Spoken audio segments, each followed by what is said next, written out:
신천, 잠실세네.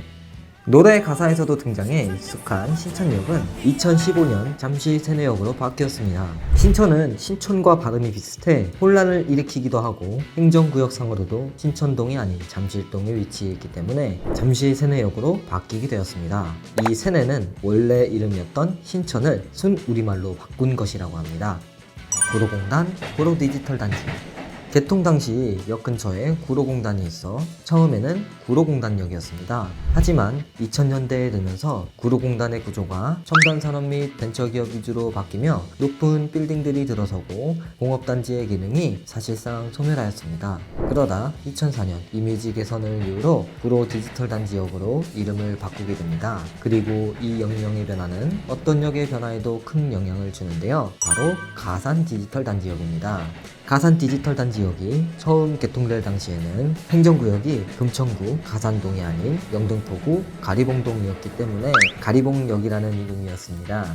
그러다 변경된 행정구역 명칭을 따라 2005년 역명을 변경하려 했는데 근처의 구로공단역이 구로 디지털 단지역으로 이름을 바꾼 것을 보고 가리봉역 역시 가산 디지털 단지역으로 역명을 변경하였습니다. 총신대 입구역, 이수역, 총신대 입구역. 이번에는 조금 독특한 경우를 소개해드리겠습니다. 이수역은 환승역임에도 불구하고 유일하게 각 노선의 역명이 서로 다른 역인데요. 7호선에서는 이수역, 4호선에서는 총신대 입구역이라고 부릅니다. 4호선 건설 당시에는 이수역으로 확정되고 개통되었습니다. 그러나 이수역 근처에 있는 총신대학교가 지하철 건설비 일부를 부담하는 조건으로 이수역을 총신대 입구 이수역으로 해달라고 했고, 당시 서울 지하철공사는 이 제안을 받아들여 개통 6일 만에 총신대 입구 이수로 역명이 변경되었습니다. 하지만 7호선이 개통되며 이수역보다 총신대에서 더 가까운 남성역이 만들어지며 문제가 생기게 되었습니다. 동작구 주민들은 남성역이 총신대에서 훨씬 가까운데 왜 굳이 멀리 떨어진 이수역에 총신대라는 명칭을 쓰냐며 민원을 넣었고, 7호선 개통과 함께 총신대 입구역은 이수역으로, 남성역은 남성 총신대 입구역이 되었습니다. 하지만 총신대 측에서는 4, 7호선 이수역을 모두 총신대 입구역으로 바꿀 것을 항의하였습니다.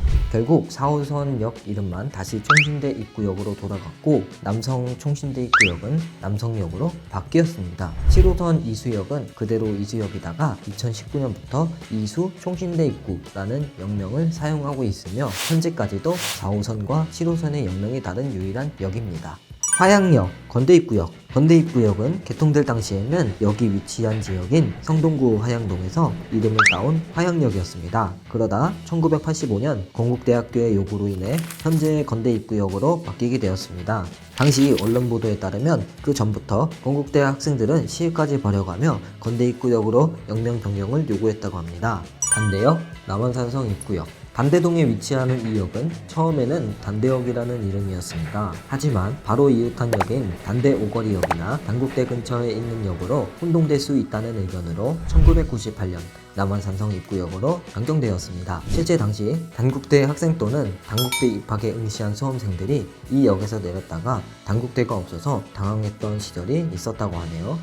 대구, 서문시장역, 신남역, 청라운동역. 이 역은 대구에서 유일하게 역명이 2번 바뀐 역입니다. 원래는 서문시장 계명대 동산병원 역이었지만 새로 생기는 3호선 역이 서문시장과 동산병원에 더 가까운 곳에 지어지며 역명을 넘겨주기로 하였고, 여기 위치한 신남 내거리에서 나온 신남으로 역명이 변경되었습니다. 그러다 2019년 신남역에서 청라언덕역으로 변경되었는데요. 역 주변 지역의 역사성과 문화적 이미지를 살리는 것이 이유였습니다. 하지만 이전 변경은 대부분 남특했지만 이 변경은 딱히 필요성을 느끼지 못하겠다는 등의 불만이 많았습니다. 특히 주변 상인들의 불만이 커져서 변경 한 달 만에 기존 역명인 신남을 부역명으로 붙여 청라언덕 신남으로 다시 바뀌었다고 합니다.